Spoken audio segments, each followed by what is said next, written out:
Hello. So this week's discussion board is on trauma. So this discussion board, I will say, I had a little bit difficulty figuring out really how to answer these questions. I'm just going to go ahead and dive right in. So the first question is, what techniques might you use if you have a client that seems reluctant to discuss what happened to them? I think for this situation, I would really apply the principles from Trauma Informed Principles and Practice, which the first one is creating safety. So I think for me, I would try to figure out, have I created an environment of safety? Is my client feeling unsafe in this situation? Do they not feel like they're able to fully express kind of what they've been through? And are there other forms of therapy that would work best for them?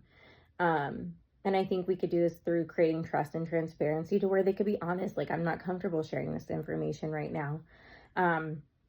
And then even going into the empowerment voice choice was one of the principles also mentioned in that video. And I think that's so important, is giving the client the voice. So maybe offering different types of therapy, if of course those are available. So narrative therapy, is it going to be easier for them to write their story instead of speak it? EMDR, is it going to be easier for them to go through images of their head of the event and work through it that way? So there are other ways to work through these issues. Just kind of create that environment of safety and create that environment of trust, where maybe it takes away the reluctancy. And maybe re-explaining and establishing your role with the client, I think, could also be super beneficial when they are reluctant, explaining what you are there to do, how you are there to assist, and things like that.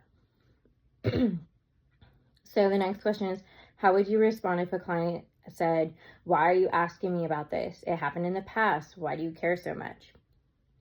I think for this question, the client seems very hostile in this question. So what I would do is I would actually ask the question that's in one of the other videos. I can't remember what video, where they ask, is the client actually ready to receive trauma-focused care or trauma-informed care? Because if they're not ready, then maybe it's not the right time for them, because you don't want to push somebody into trauma care if they're not ready, because you could risk re-traumatizing them. I think also just explaining, once again, your role to the client, explaining why you need to know this information, and why it is helpful for you to know the trauma, so that way you know how to better assist them in their care process, and what trauma works best with which therapy type. I think could be very beneficial to explain that to the client as well. And then, how would you talk about the effects of trauma on people's lives while still empowering them? I think you could simply explain what trauma does. So you could tell them about memory. So like on Cooper says on page 218, memory and trauma emerges in fragments and is generally hyper-arousing, disorganizing, and triggered by external stimuli, and often holds bodily sensations that were part of the original traumatic experience.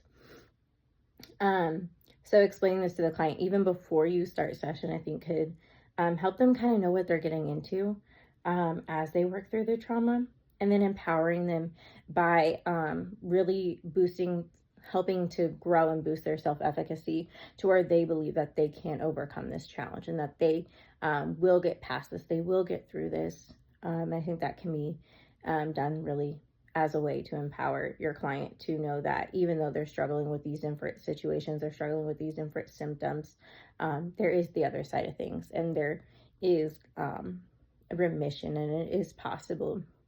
And so, yeah, I think that's how I would answer those questions. Thank you so much for listening.